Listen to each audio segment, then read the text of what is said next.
नमस्कार बच्चों, मैं राजिका अग्रवाल आपकी साइंस टीचर स्वागत करती हूँ आप सभी का आज की क्लास में। चलिए जो है हमने एक नया चैप्टर स्टार्ट किया था जिसका नाम है एसिड बेस एंड सॉल्ट, अम्ल क्षार तथा लवण।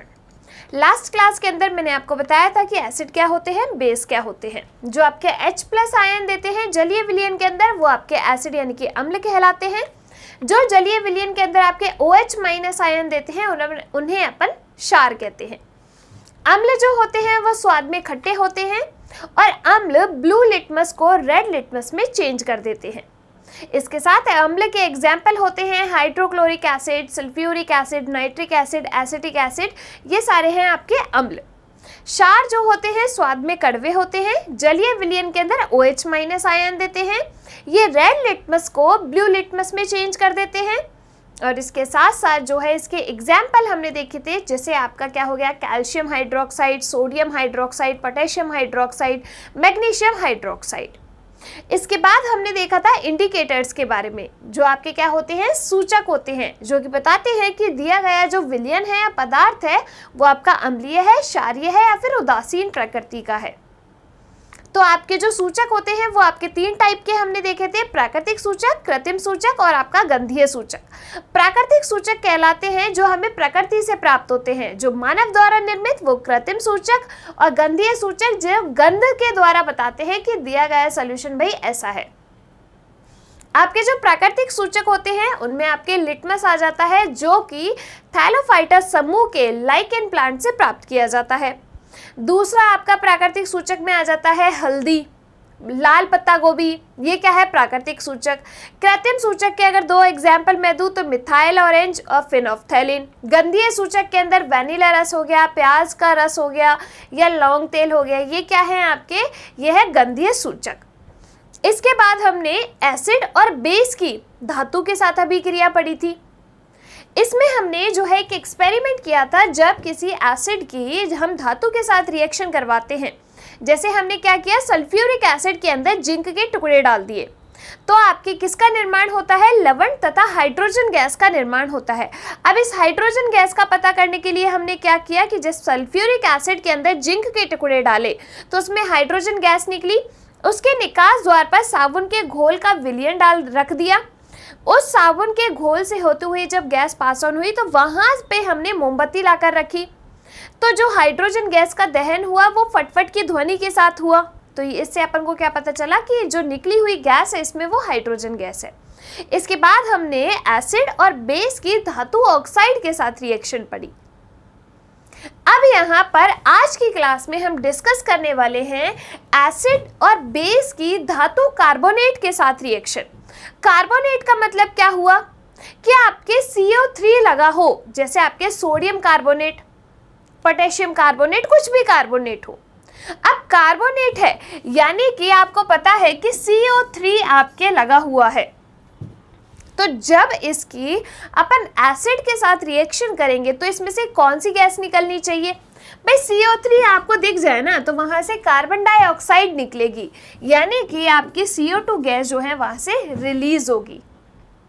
ठीक है, तो देखिए आपकी जब एसिड और बेस की धातु कार्बोनेट के साथ रिएक्शन कराते हैं तो क्या होता है, आपके जो क्षार होते हैं वो धातु कार्बोनेट के साथ रिएक्शन नहीं करते, यानी कि आपको क्षार के साथ धातु कार्बोनेट की रिएक्शन तो पढ़नी ही नहीं है। केवल किसके साथ पढ़नी है, अम्ल के साथ जो है धातु कार्बोनेट की अभिक्रिया आपको देखनी है। अब देखिए अम्ल के साथ धातु कार्बोनेट की अभिक्रिया करवाने पर, यानी कि अपने पास क्या है, एसिड है, इसकी धातु कार्बोनेट के साथ रिएक्शन कर दो। किसके साथ, धातु कार्बोनेट के साथ जब अपन रिएक्शन करेंगे तो क्या होगा, आपके क्या बनेगा, लवण का निर्माण होगा, साथ में आपके जल का निर्माण होगा और आपके कार्बन डाइऑक्साइड गैस का निर्माण होगा। ठीक है, जैसे मान लीजिए फॉर एग्जाम्पल मैंने ले लिया यहाँ पे हाइड्रोक्लोरिक एसिड, तो अम्ल तो ये हो गया। धातु कार्बोनेट मान लीजिए कि मैंने ले लिया Na2CO3, यानी कि ये क्या है, आपका सोडियम कार्बोनेट है, तो है कि नहीं धातु कार्बोनेट, है ना। अब इस धातु कार्बोनेट के साथ जब अपन रिएक्शन कराते हैं तो अपन को लवण का निर्माण होता है, साथ के साथ जो है जल का निर्माण होता है और आपके कार्बन डाइऑक्साइड जो गैस जो है यहां से रिलीज होती है। आई कैन यही बात समझ में? तो देखिए, आपके अम्ल धातु कार्बोनेट के साथ रिएक्ट करके लवण, जल तथा कार्बन डाइऑक्साइड गैस बनाते हैं। देखिए इधर एक बार कि आपके जो है इस एक्सपेरिमेंट में क्या किया, एक टेस्ट ट्यूब ली, इसमें इन्होंने हाइड्रोक्लोरिक एसिड रख लिया। अब इसे हाइड्रोक्लोरिक एसिड को में जो है इन्होंने क्या डाल दिया, सोडियम कार्बोनेट डाल दिया, Na2CO3 डाल दिया। तो यहाँ से कौन सी गैस रिलीज हुई, कार्बन डाइऑक्साइड निकली कि नहीं निकली? अब यहाँ से जब कार्बन डाइऑक्साइड गैस रिलीज हो रही है तो हमने क्या किया, उसके निकास द्वार पे एक टेस्ट ट्यूब में कैल्शियम हाइड्रोक्साइड का विलयन ले लिया। कैल्शियम हाइड्रोक्साइड होता है आपका CaOH का होल 2। तो जब इस पे कार्बन डाइऑक्साइड गैस मिक्स होती है, यानी कि इस कैल्शियम हाइड्रोक्साइड के ऊपर कार्बन डाइऑक्साइड गैस प्रवाहित की जाती है, तो इसका कलर जो है वो कैसा हो जाता है, दूधिया हो जाता है। इसका कलर कैसा हो जाता है, दूधिया हो जाता है। यानी कि हम कह सकते हैं जब आपके कैल्शियम हाइड्रोक्साइड पे कार्बन डाइऑक्साइड गैस प्रवाहित की जाती है तो आपके किसका निर्माण होता है, कैल्शियम कार्बोनेट का। ये क्या है, आपके चूने के पानी, ये जो आप कैल्शियम हाइड्रोक्साइड है इसको अपन चूने का पानी कहते हैं। तो आपके जब चूने के पानी पर कार्बन डाइऑक्साइड गैस प्रवाहित की जाती है तो आपके कैल्शियम कार्बोनेट का निर्माण होता है, या अपन कह सकते हैं चूने का पानी जो है वो दूधिया हो जाता है। तो एग्जाम का क्वेश्चन ये बनेगा कि कौन सी गैस के प्रभाव पर चूने के पानी का रंग दूधिया हो जाता है, तो कौन सी गैस, कार्बन डाइऑक्साइड गैस। आ गई समझ में? चलिए देखिए एक बार इधर यहाँ पर हमने क्या किया, इस रिएक्शन के अंदर अम्ल की रिएक्शन कराई धातु कार्बोनेट के साथ। तो HCl यहाँ पर क्या है अपने पास, हाइड्रोक्लोरिक एसिड है। इसकी धातु कार्बोनेट के साथ रिएक्शन करा दी, यानी कि सोडियम कार्बोनेट के साथ रिएक्शन करा दी। तो यहाँ पर अपने NaCl सॉल्ट हो गया, ये कार्बन डाइऑक्साइड हो गई और ये जल का निर्माण हो गया। आई कैन यही बात समझ में? इसी तरीके से जो है अपने कार्बन डाइऑक्साइड गैस बनी। देखिए इधर, अब यहाँ पर अम्ल की धातु बाय कार्बोनेट के साथ रिएक्शन कराई तो भी आपके लवण का, कार्बन डाइऑक्साइड का और जल का निर्माण हो गया। आई कैन यही बात समझ में? तो इससे क्या पता चला कि अम्ल धातु कार्बोनेट के साथ रिएक्शन करके लवण का, आपके जल का और साथ में कार्बन डाइऑक्साइड गैस का निर्माण करते हैं। ठीक है, आ गई बात समझ में? तो ये क्या हुई आपकी जो है एसिड की धातु कार्बोनेट के साथ रिएक्शन। आपके जो बेस होंगे वो धातु कार्बोनेट के साथ रिएक्शन नहीं करेंगे, यानी कि कोई अभिक्रिया हमें उसमें नहीं पड़नी है। अब कार्बन डाइऑक्साइड को चूने के पानी से प्रवाहित करने पर ये जो पानी है वो दूधिया हो जाता है। तो हमने किया ना, जहां से कार्बन डाइऑक्साइड गैस जा रही है वहां पर एक टेस्ट ट्यूब में ले आए अपन क्या, कैल्शियम हाइड्रोक्साइड का सॉल्यूशन। अब जब उसमें कार्बन डाइऑक्साइड गैस आई तो उसका जो है कलर कैसा हो गया, दूधिया, और क्या बना लिया, कैल्शियम कार्बोनेट। ठीक है, CaCO3 जो कि क्या है आपका, मार्बल है।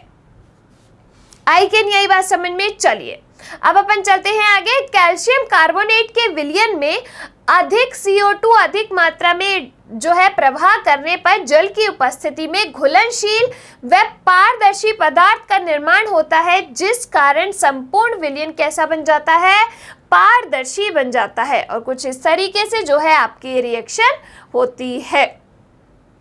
आ गई बात समझ में? चलिए अब चलते हैं अपन आगे। अम्ल तथा क्षार में समानता।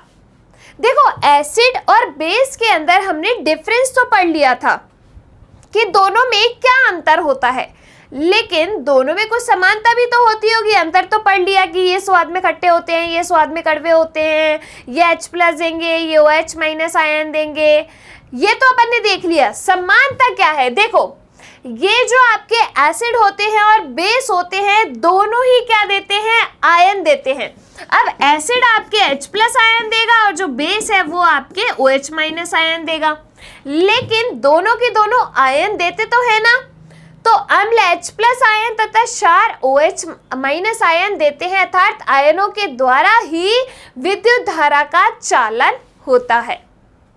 तो ये दोनों में क्या हो गई समानता कि दोनों ही क्या है अपने अपने आयन्स देते हैं। दूसरा देखिए, ग्लूकोज व अल्कोहल का विलयन विद्युत का चालन नहीं करते। अब आपको पता है कि आपके जो ग्लूकोज है और अल्कोहल है, जैसे ग्लूकोज का फॉर्मूला मैं लिखूं C6H12O6, ये क्या है आपका ग्लूकोज है। अगर मैं अल्कोहल का फॉर्मूला लिखूं तो C2H5OH, ये क्या है आपका एथेनॉल यानी कि अल्कोहल है। ये आपके विद्युत धारा का चालन नहीं करते हैं।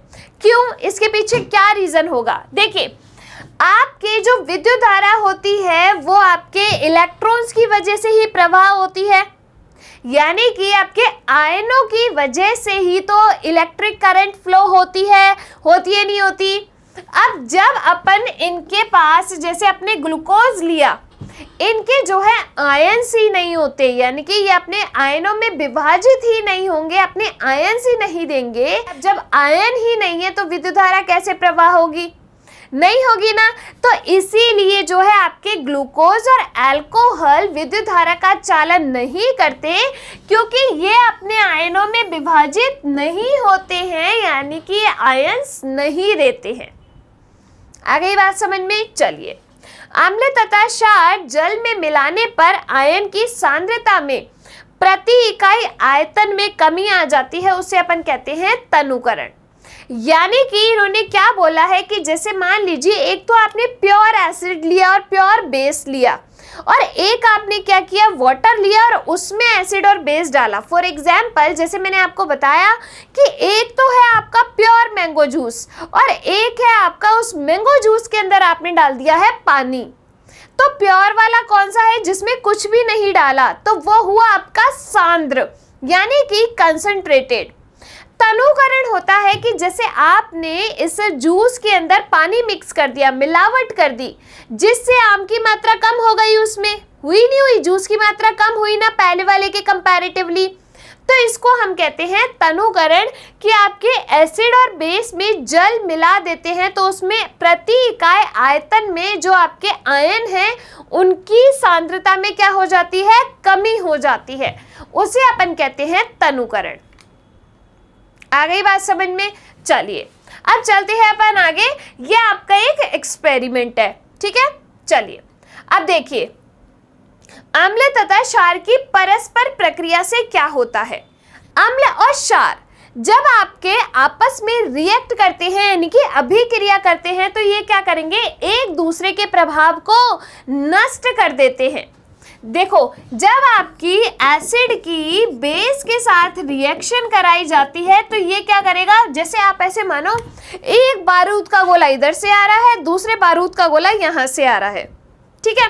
अब इन दोनों में क्या हुई? टक्कर, और एक दूसरे को प्रभाव को जो है इन्होंने क्या कर दिया? नष्ट कर दिया। देखा है आपने महाभारत के युद्ध में, टीवी में देखा होगा, एक बाण इधर से आ रहा है, दूसरा बाण इधर से आ रहा है और बीच में भुप करके ऐसे एक दूसरे को नष्ट कर दे रहे हैं।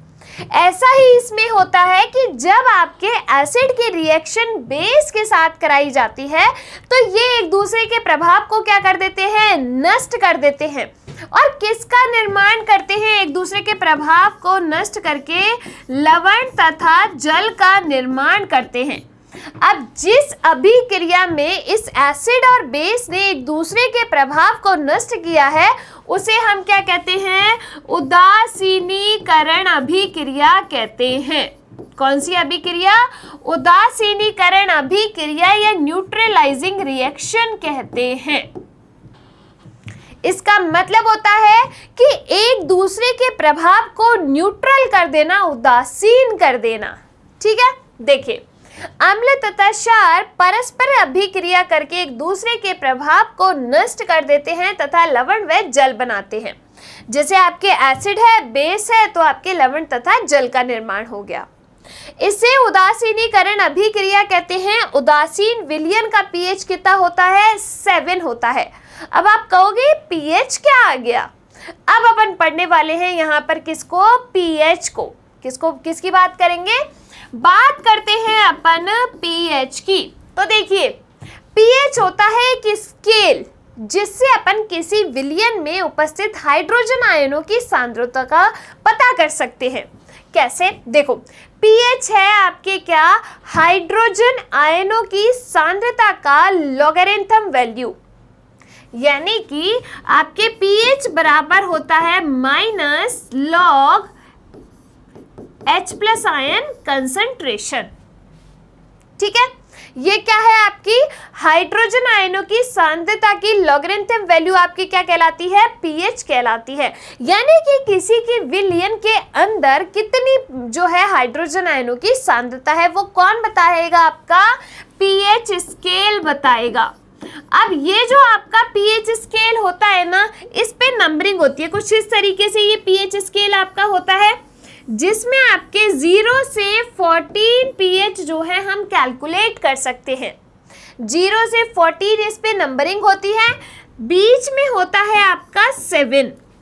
अब देखो आपको कैसे पता चलेगा इस पीएच स्केल से कि दिया गया जो विलयन है वो एसिडिक है या फिर बेसिक है। देखो अगर आपके पीएच जो है 0 से 7 के बीच में है, अगर पीएच 0 से 7 के बीच में है तो ये आपका कैसा होगा, अम्लीय होगा, यानी कि एसिडिक होगा। अगर आपके pH 7 पर है तो ये आपके कैसे होगा, उदासीन होगा। और अगर आपकी pH 7 to 14 के बीच में है तो आपका ये कैसा होगा, क्षारीय होगा, यानी कि बेसिक होगा। आई कैन, यही बात समझ में। अब देखिए जैसे जैसे आपके हाइड्रोजन आयन की सांद्रता बढ़ती है वैसे वैसे अम्लीयता भी बढ़ती है। जैसे कि आपको पता है कि अम्ल क्या देते हैं, आपके H प्लस आयन देते हैं, देते नहीं देते। अब आपके जितने ज्यादा H प्लस आयन देगा यानी कि वो उतना ही ज्यादा क्या होगा, एसिडिक होगा, अम्लीय होगा। होगा नहीं होगा, तो देखो जितने ज्यादा H प्लस आयन वो उतना ज्यादा क्या हो जाएगा, अम्लीय हो जाएगा। होगा नहीं होगा। अब देखो जब अपन 7 से 0 की साइड आते हैं, 7 से 0 की साइड आते हैं तो H प्लस आयन की जो सांद्रता है वो बढ़ती है। यानी कि आपके जितनी कम पीएच हुई वो उतना ही ज्यादा क्या हुआ, एसिडिक, क्योंकि उसमें H प्लस आयन की मात्रा ज्यादा होगी ना। तो यानी कि मैं क्या कह सकती हूँ, अगर आपके H प्लस आयन ज्यादा है तो pH आपकी क्या होगी, उतनी ही कम होती चलेगी। अब अगर मैं आपसे क्वेश्चन पूछूं कि एक जो विलयन है उसकी pH है 4.2 और एक विलयन है जिसकी pH है आपके 5.2, तो आपके कौन ज्यादा अम्लीय है, तो ये देख के मत कर देना कि 5.2 है तो ये ज्यादा अम्लीय होगा। अम्लीय ज्यादा कौन होगा, 4.2 वाला। क्यों, क्योंकि जैसे जैसे हम कम pH की साइड जाते हैं वैसे वैसे आपके H प्लस आयन की सांद्रता बढ़ती है और H प्लस आयन ज्यादा तो आपके अम्लीयता ज्यादा। आई कैन, यही बात समझ में। फॉर एग्जाम्पल आपके जो है हाइड्रोक्लोरिक एसिड जो होता है, हाइड्रोक्लोरिक एसिड जो होता है उसकी pH होती है लगभग 1.2 और आपके जो है नींबू का रस होता है उसकी pH होती है लगभग कितनी, 2.2। ठीक है, इन दोनों में से ज्यादा अम्लीय कौन होगा, यानी कि ज्यादा एसिडिक कौन होगा, तो बताइए मुझे ज्यादा एसिडिक कौन होगा, आपके हाइड्रोक्लोरिक एसिड। क्यों, क्योंकि इसकी pH कम है। pH कम है यानी कि H प्लस आयन की सांद्रता ज्यादा है और जितनी आपके H प्लस आयन उतनी ही ज्यादा क्या होगा, अम्लीय। तो आपका ज्यादा अम्लीय कौन हुआ, इधर हाइड्रोक्लोरिक एसिड हुआ। आई बात समझ में। ये हुई अपने जो है अम्लीयता की बात। बात करते हैं अब उदासीन की। अगर किसी विलयन की pH 7 है तो वो कैसा होगा, उदासीन। और pH आपके 7 to 14 के बीच में है तो आपके विलयन कैसा होगा, क्षारीय प्रकृति का होगा। अब आपके जो क्षार होते हैं वो कौन से आयन देते हैं? OH माइनस आयन देते हैं, देते नहीं देते? तो यानी कि अपन क्या कहेंगे कि जैसे जैसे आपके pH बढ़ती है वैसे वैसे आपके OH माइनस आयन की सांद्रता भी बढ़ती है। यानी कि हम कह सकते हैं OH माइनस आयन ज्यादा तो आपके pH भी ज्यादा, तो pH भी क्या ज्यादा। यानी कि जितनी ज्यादा pH होगी आपके, जो सॉल्यूशन होगा वो उतना ही ज्यादा क्या होगा? क्षारीय प्रकृति का होगा। अब अगर मैं कहूं कि 1 विलियन की pH आपके 9 है और 1 विलियन की pH आपके 14 है, तो दोनों में से ज्यादा जो है क्षारीय प्रकृति का कौन होगा? तो 14 वाला होगा क्षारीय प्रकृति का। क्यों? क्योंकि उसकी pH ज्यादा यानी कि OH माइनस आयन की सांद्रता ज्यादा और OH माइनस आयन ज्यादा तो आपके क्षारीयता ज्यादा। आई के नहीं आई बात समझ में? तो ये क्या होता है? आपका pH स्केल होता है जो कि बताता है कि दिया गया जो सॉल्यूशन है, दिया गया जो पदार्थ है वो अम्लीय है, उदासीन है या फिर क्षारीय है। ठीक है, चलिए देखिए आगे। pH स्केल किसी विलयन में उपस्थित हाइड्रोजन आयन की सांद्रता ज्ञात करने के लिए प्रयुक्त स्केल। pH स्केल से 0 से 14 तक pH ज्ञात कर सकते हैं। हाइड्रोजन आयन अगर आपके ज्यादा है तो H प्लस आयन ज्यादा तो आपके pH कम।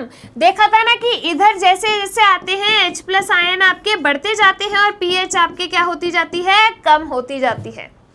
हाइड्रोजन आयन की सांद्रता अधिक तो आपके pH क्या हो गई? कम हो गई। यही बात पढ़ के आए हैं अभी अपन। चलिए आगे देखिए। इस तरीके से आपका pH स्केल 0 से 14 जो है इस पे क्या हो रखी है? नंबरिंग। तो आपके 0 से 7 तक तो क्या होगा?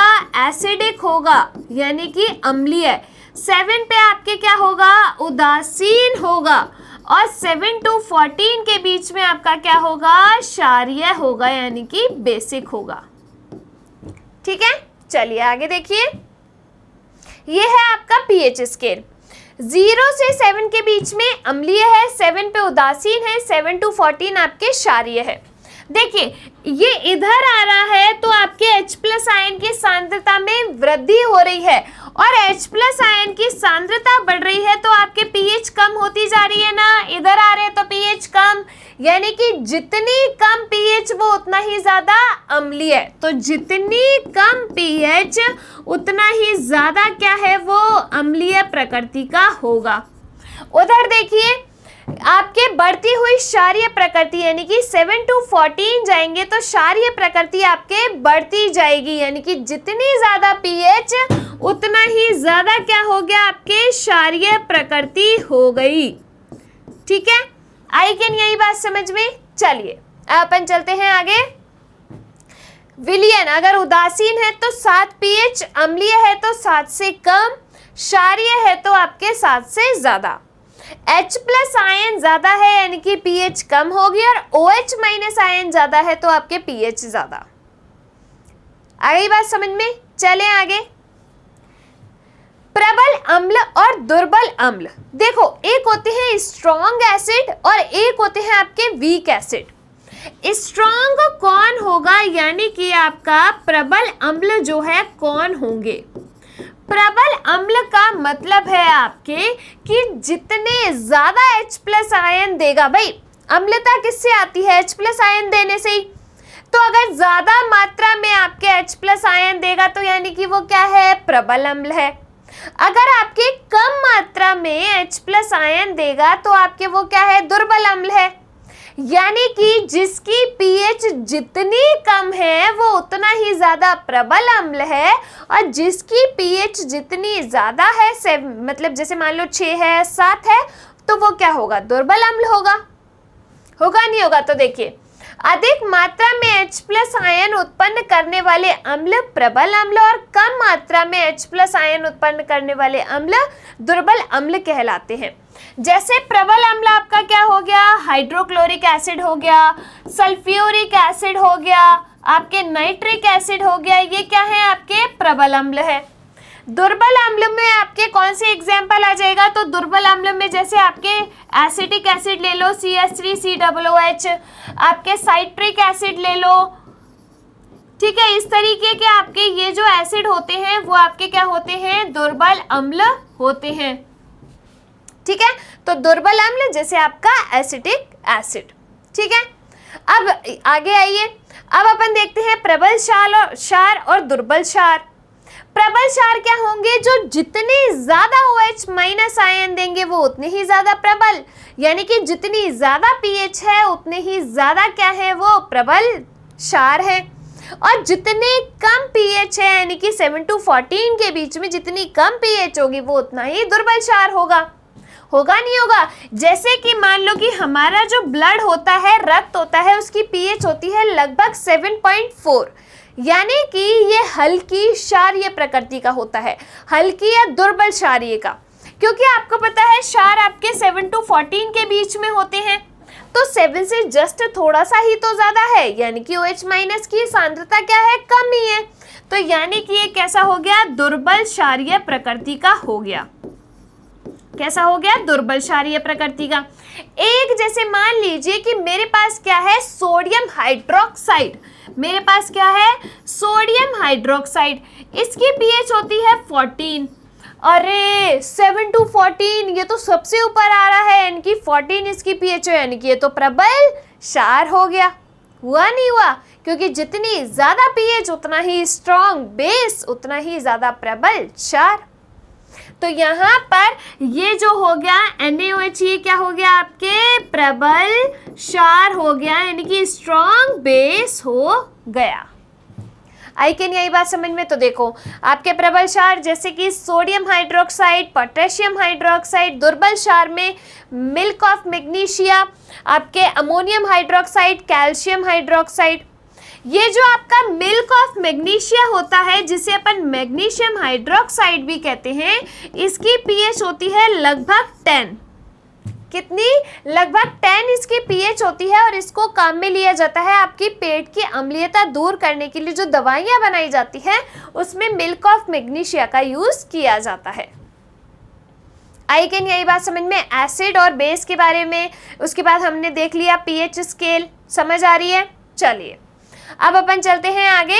अब अपन बात करते हैं यहाँ पर कुछ एक ऐसे पदार्थों की, यहाँ पर pH के आपके एग्जाम के अंदर 1 नंबर का MCQ क्वेश्चन आ सकता है इससे, ठीक है। आपसे पूछ लेगा कि निम्न में से इसकी pH कितनी होती है। तो देखो जठर रस की pH होती है, जिसे अपन कहते हैं हाइड्रोक्लोरिक एसिड भी। जठर रस का मतलब है जो कि आपके जो स्टमक है, आमाशय है, उसके द्वारा रिलीज किया जाता है। तो हमारे पेट में एक रस रिलीज होता है जिसे अपन हाइड्रोक्लोरिक एसिड भी कहते हैं। इसकी pH होती है लगभग 1.2। नींबू के रस की pH होती है लगभग 2.2। मानव शरीर की pH होती है 7 से 7.8 के बीच में। जो आपका शुद्ध जल होता है उसकी pH होती है 7। अम्लीय वर्षा की pH होती है 5.6 से कम। इस अम्लीय वर्षा के बारे में हम यहाँ पर बात करने वाले हैं कि आपके अम्लीय वर्षा यानी कि एसिड रेन होती कैसे है। इसी जो है क्लास के अंदर अपन इसको डिस्कस करेंगे। फिर अपने हैं मानव रक्त यानी कि ह्यूमन ब्लड की pH होती है 7.4। मिल्क ऑफ मैग्नीशिया की pH होती है 10 और सोडियम हाइड्रोक्साइड की pH होती है आपके 14। यानी कि सोडियम हाइड्रोक्साइड आपका क्या है, प्रबल क्षार है। चलिए इस तरीके से ये क्या है आपका pH स्केल है जिसपे सबकी pH लिखी हुई है। जठर रस की लगभग 1.2, नींबू के रस की लगभग 2.2, शुद्ध जल की 7, आपके जो मानव शरीर है उसकी 7.4, मिल्क ऑफ मैग्नीशिया की 10 और आपके सोडियम हाइड्रोक्साइड की 14। आई कैन यही बात समझ में। चलिए अब अपन आते हैं अम्लीय वर्षा के pH पर। किस पे, अम्लीय वर्षा के pH पे। आपके एसिड रेन होती कैसे है। सबसे पहली चीज तो कि जब वर्षा के जल का pH किससे कम हो जाए, 5.6 से कम हो जाए तो वह आपके एसिड रेन होती है। एसिड रेन होती कैसे है, इसके पीछे रीजन क्या है। तो देखो, आपके जो सल्फर डाइऑक्साइड होते हैं और नाइट्रोजन डाइऑक्साइड है, देखो ये मशीनों से और इंडस्ट्री से निकलता है। अब ये क्या करते हैं, आपके सल्फर डाइऑक्साइड और नाइट्रोजन ऑक्साइड है ऊपर गए धुएं के रूप में। इन्होंने यहाँ पर उपस्थित वायुमंडल की जलवाष्प के साथ क्या कर ली, अभिक्रिया कर ली। जलवाष्प के साथ क्या कर ली, अभिक्रिया कर ली। तो ये जलवाष्प के साथ अभिक्रिया करके किसमें, एक तो आपके सल्फ्यूरिक एसिड में और आपके नाइट्रिक एसिड में परिवर्तित हो जाते हैं, यानी कि आपके सल्फ्यूरिक एसिड बना लेते हैं और आपके नाइट्रिक अम्ल बना लेते हैं। अब यहाँ पर जब इन्होंने सल्फ्यूरिक एसिड और नाइट्रिक एसिड बना लिया तो ये आपके किसके साथ मिक्स हो गए, वर्षा के जल के साथ मिक्स हो जाते हैं। किसके साथ, वर्षा के जल के साथ मिक्स होके ये धरती पर बरसते हैं। तो आपको पता है कि आपके जो नाइट्रिक एसिड है और सल्फ्यूरिक एसिड है वो तो है ही आपके अम्ल। तो इससे जो आपकी वर्षा का जल है इसकी पीएच को क्या कर देते हैं, कम कर देते हैं। अब पीएच कम हुई कितने से, 5.6 से कम होते ही पीएच कौन सी होते ही जो वर्षा है आपकी कौन सी वर्षा कहलाती है, एसिड रेन कहलाती है। तो अगर आपको पता है, आप लोग जो है सीजन की पहली बारिश में नहाते हो तो आपकी मम्मी कहती है कि बारिश में मत ना, अभी पहली बरसात है सीजन की, मत ना, बीमार पड़ जाएगा। ऐसा क्यों बोलते हैं, क्योंकि आपके जो पहली वर्षा होती है उसकी पीएच कम होती है 5.6 से, इसीलिए अपन उसको कहते हैं एसिड रेन। क्यों, क्योंकि आपके जो है यहाँ पर सल्फ्यूरिक एसिड और नाइट्रिक एसिड उस वर्षा के जल के साथ क्या आ रहे हैं, धरती पर आ रहे हैं। इसी वजह से जो है सीजन की पहली बारिश में आपको नहाने से मना किया जाता है। ठीक है, एसिड रेन कैसे होती है समझ में आ गई आपके, अम्लीय वर्षा। आपके nitrogen oxide, nitrogen dioxide, sulphur dioxide ऊपर गए, जलवाष्प के साथ अभिक्रिया करी और आपके क्या बना लिया, सल्फ्यूरिक एसिड और नाइट्रिक एसिड बना लिया, वर्षा के जल के रूप में नीचे आ गए मिक्स होके। इसको अपन कहते हैं एसिड रेन, अम्लीय वर्षा। आ गई चीज समझ में। चलिए नेक्स्ट देखिए आपके पाचन तंत्र का पीएच। आपको पता है कि हमारा जो पेट है यानी कि स्टमक है उसको अपन क्या कहते हैं, आमाशय कहते हैं। अपना जो आमाशय होता है ना वो फूड को पचाने के लिए, खाने को पचाने के लिए एक एसिड रिलीज करता है जिसका नाम होता है हाइड्रोक्लोरिक एसिड, जिसे अपन उदर रस भी कहते हैं या फिर जठर रस भी कहते हैं। अब ये जो एसिड होता है ना इसकी पीएच होती है लगभग 1.2, कितनी, लगभग 1.2। अब आपको पता है पीएच जितनी कम है वो उतना ही ज्यादा एसिडिक है। ठीक है, तो इसकी लगभग कितनी है, पीएच 1.2। अब आपने क्या किया, बहुत सारा फास्ट फूड खा लिया, मचक के एकदम बर्गर खा के आए हो, खा रहे हो 2-4 दिन से। अब ऐसे फूड को पचाने के लिए हमारे पेट को ज्यादा मात्रा में हाइड्रोक्लोरिक एसिड रिलीज करना पड़ेगा। जब उसने ज्यादा मात्रा में HCl रिलीज किया तो आपके पेट में HCl की मात्रा क्या हो गई, ज्यादा हो गई, जिसकी वजह से आपको क्या हो जाती है, एसिडिटी हो जाती है। जिसकी वजह से क्या हो गई, एसिडिटी हो गई। अब एसिडिटी हो गई, अम्लीयता बढ़ गई। अब तुमने पिया इनो। इनो ने काम किस तरीके का किया, तो देखो आपके जब इस फास्ट फूड को पचाने के लिए पेट को हाइड्रोक्लोरिक एसिड की मात्रा ज़्यादा रिलीज करनी पड़ी तो उसको न्यूट्रल करने के लिए आपको किसकी ज़रूरत पड़ेगी, क्षार की ज़रूरत पड़ेगी। सिंपल सी बात है। तो आपने क्या किया कि जैसे मिल्क ऑफ मैग्नीशिया है उससे बनी दवाइयों का यूज़ किया, तो आपके वो क्या है, क्षार है, उसकी पीएच ज़्यादा है, इसकी पीएच कम है। तो इसने इसकी पीएच को क्या कर दिया, थोड़ा सा मतलब इसकी मात्रा को कम कर दिया, पीएच को नहीं उसकी मात्रा को कम कर दिया। तो जब हाइड्रोक्लोरिक एसिड की मात्रा कम हो गई, क्योंकि आपको पता है कि क्षार और अम्ल एक दूसरे के प्रभाव को क्या कर देते हैं, नष्ट कर देते हैं। तो इस तरीके से आपने एंट एसिड, इन दवाइयों को अपन ने क्या नाम दे दिया, एंटासिड नाम दे दिया। यानी कि आपके एसिड के विरुद्ध काम करने वाली दवाइयां एंट एसिड, अपन कहते हैं ना कि ये तो बिल्कुल इसके एंटी है, यानी कि इसके अपोजिट है। तो एसिड के अगेंस्ट काम करेगी कौन, आपके एंट एसिड। तो उसने क्या किया, उसकी मात्रा को, आधिक्य मात्रा को कम कर दिया और आपके पेट की जो आपके हाइड्रोक्लोरिक एसिड की मात्रा है वो फिर से नॉर्मल हो गई। अब मेरे दिमाग में तो ये क्वेश्चन आता है, आपके दिमाग में भी आना चाहिए कि मैम एसिड तो आपके जला देते हैं, तो आपके पेट में जब हाइड्रोक्लोरिक एसिड रिलीज हो रहा है हम सब के पेट में, तो हमारा पेट जल क्यों नहीं रहा? तो हमारे पेट में, उदर में, आमाशय में एक लेयर पाई जाती है जिसे अपन कहते हैं क्या, श्लेष्मा झिल्ली कहते हैं। ये श्लेष्मा यानी कि म्यूकस लेयर क्या करती है, हमारे पेट की दीवारों की सुरक्षा करती है इस हाइड्रोक्लोरिक एसिड से, जिससे हमारा पेट जो है वो जले नहीं। तो देखो, उदर द्वारा हाइड्रोक्लोरिक एसिड उत्पन्न होता है, भोजन के पाचन में सहायक होता है, अत्यधिक मात्रा में उत्पन्न होने से अपच की स्थिति यानी कि एसिडिटी, जलन व पीड़ा होती है, इसके लिए एंटासिड का उपयोग किया जाता है। तो मिल्क ऑफ मैग्नीशिया MgOH का होल 2, इसकी pH कितनी होती है, लगभग 10। तो इससे बनी दवाइयों का जो है एंटासिड के रूप में प्रयोग किया जाता है, जिससे अम्ल की आधिक्य मात्रा को ये क्या कर देता है, उदासीन कर देता है। आई कैन, यही बात समझ में? तो आपके अम्लीय वर्षा की pH समझ में आ गई, इसके बाद जो है आपके पाचन तंत्र की pH समझ में आ गई। चलिए अब अपन बात करते हैं यहाँ पे pH परिवर्तन के कारण दंतक्षय, यानी कि pH में जब परिवर्तन होगा तो आपके दांत जो है वो कैसे खराब हो जाते हैं।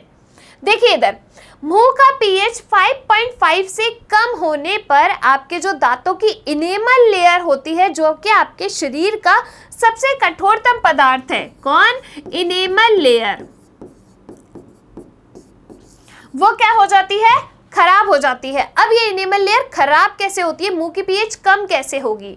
देखो, आपने खाना वाना खाया, ठीक है, आपके दांतों में लगा रह गया कुछ मीठा और ये जो है थोड़ा बहुत खाना आपके दांतों में लगा रह गया। अब क्या होंगे कि आपके मुंह में उपस्थित जो बैक्टीरिया होते हैं उस भोजन को खा के जो है एक एसिड उत्पन्न करते हैं आपके दांतों में, जो कि क्या करेगी, आपकी जो इनेमल लेयर है उसको खराब कर देगी। तो देखिए, मुंह का pH 5.5 से कम होने पर दांतों का क्षय प्रारंभ हो जाता है। मुंह में उपस्थित बैक्टीरिया भोजन के पश्चात मुंह में अपशिष्ट शर्करा व खाद्य पदार्थों का निम्नीकरण करके अम्ल उत्पन्न करते हैं, जिससे दांतों की इनेमल जो है वो क्या हो जाती है, संक्षारित हो जाती है, यानी कि इनेमल लेयर जो है वो खराब हो जाती है। आ गई बात समझ में? तो इस तरीके से आपके दांतों का क्षय प्रारंभ हो जाता है। अब इसके अंदर यहाँ पर कुछ ऐसे चीजें लिखी हुई हैं जिनमें कौन कौन सा एसिड प्रेजेंट होता है। एग्जाम में 1 नंबर का क्वेश्चन आपको यहाँ से देखने को मिल जाएगा कि निम्न में से इसमें कौन सा एसिड प्रेजेंट होता है, या फिर इमली के अंदर कौन सा एसिड प्रेजेंट होता है, संतरे के अंदर कौन सा एसिड प्रेजेंट होता है। देखिए, सिरके के अंदर आपका होता है एसिटिक एसिड, संतरे के अंदर आपका होता है सिट्रिक एसिड। जितने भी आपके खट्टे फ्रूट्स होते हैं, सिट्रस वंश के पादप होते हैं, उनमें आपका सिट्रिक एसिड प्रेजेंट होता है। इमली के अंदर आपका होता है टार्टरिक एसिड, टमाटर के अंदर होता है ऑक्सैलिक एसिड, दही में आपका लैक्टिक एसिड। दूध से जो आपका दही बनता है वो किसकी वजह से बनता है, लैक्टोबैसिलस जीवाणु की वजह से। कौन सा जीवाणु, लैक्टोबैसिलस जीवाणु की वजह से जो है आपका दूध दही में कन्वर्ट हो जाता है। आई बात समझ में? और इसीलिए अपन कहते हैं कि दूध के अंदर जो है कौन सी शर्करा होती है, लैक्टोज शुगर होती है। ठीक है, चलिए, नींबू में सिट्रिक एसिड, चींटी के डंक में मेथेनोइक एसिड और नेटल के डंक में भी आपका मेथेनोइक एसिड होता है। नेटल एक प्रकार का पादप है, ठीक है, जो कि आपका शाकीय पादप है, जो कि डंक मारता है। ठीक है, चलिए आगे चलते हैं। कुछ आपके 2-4 तथ्य हैं, जैसे शुक्र ग्रह का वायुमंडल सल्फ्यूरिक एसिड का यानी कि H2SO4 के मोटे श्वेत व पीले बादलों से बना है। किसका, शुक्र ग्रह का वायुमंडल। नेटल क्या है, आपका एक शाकीय पादप है जिसके पत्तों से डंकनुमा बाल होते हैं, जिसमें मेथेनोइक एसिड उपस्थित होता है। अब इसके जो है प्रभाव को कम कैसे किया जाता है, तो एक डॉग पादप आता है, उस डॉग के पादप की जो पत्तियां हैं उनको रगड़ के इसका इलाज किया जाता है। तो नेटल के डंक का इलाज डॉग पौधे की पत्ती रगड़कर किया जाता है। तनुकरण किसे कहते हैं, तो अम्ल तथा क्षार को जल में मिलाने पर आयन की सांद्रता में प्रति इकाई आयतन में क्या हो जाती है, कमी हो जाती है, उसे अपन क्या कहते हैं, तनुकरण कहते हैं। तो आज की क्लास के लिए अपन जो है इतना ही पढ़ेंगे। देखिए आज की क्लास में हमने सबसे पहले बात की जो है अपने एसिड और बेस की धातु कार्बोनेट के साथ अभिक्रिया की। तो आपके क्षार धातु कार्बोनेट के साथ अभिक्रिया नहीं करेंगे, लेकिन आपके अम्ल जो है धातु कार्बोनेट के साथ रिएक्शन करके आपके लवण का, जल का और कार्बन डाइऑक्साइड गैस का निर्माण करते हैं। इस कार्बन डाइऑक्साइड का जो है हम किस तरीके से पता लगाते हैं कि आपके एक टेस्ट ट्यूब के अंदर आपने हाइड्रोक्लोरिक एसिड लिया, उसमें जो है आपने सोडियम कार्बोनेट डाल दिया, तो आपके जो कार्बन डाइऑक्साइड गैस निकली उसके निकास द्वार पे हम एक टेस्ट ट्यूब लेके आए जिसमें कैल्शियम हाइड्रोक्साइड का विलयन था। तो जब उस पे कार्बन डाइऑक्साइड गैस प्रवाहित की गई तो वो जो चूने का पानी था वो दूधिया हो गया, यानी कि आपके कैल्शियम हाइड्रोक्साइड में कार्बन डाइऑक्साइड गैस प्रवाहित करने पर कैल्शियम कार्बोनेट का निर्माण होता है। इसके बाद हमने देखा प्रबल अम्ल और दुर्बल अम्ल। प्रबल अम्ल होते हैं जो कि ज्यादा H+ आयन देते हैं, उन्हें अपन कहते हैं प्रबल अम्ल, और दुर्बल अम्ल होते हैं जो कि कम H+ आयन देते हैं। प्रबल अम्ल का एग्जाम्पल है सल्फ्यूरिक एसिड, हाइड्रोक्लोरिक एसिड, आपका नाइट्रिक एसिड। दुर्बल अम्ल का एग्जाम्पल है आपके एसिटिक एसिड। फिर प्रबल क्षार और दुर्बल क्षार। प्रबल क्षार होते हैं जो कि ज्यादा मात्रा में OH- आयन देते हैं, जैसे आपके सोडियम हाइड्रोक्साइड, आपके पोटेशियम हाइड्रोक्साइड।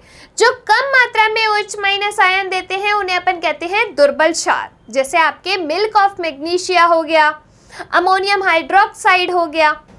इसके बाद हमने देखा पीएच। तो पीएच क्या है, किसी भी विलयन में उपस्थित H+ आयन की सांद्रता पीएच कहलाती है, जिसे अपन पीएच स्केल के द्वारा जो है कैलकुलेट करते हैं, जिसमें आपके 0 to 14 लिखे होते हैं नंबर। 0 से 7 के बीच में अगर पीएच है तो वह है आपका अम्लीय, 7 पीएच है तो वो आपका है उदासीन, और 7 और से 14 के बीच में पीएच है तो वो है आपके क्षारीय।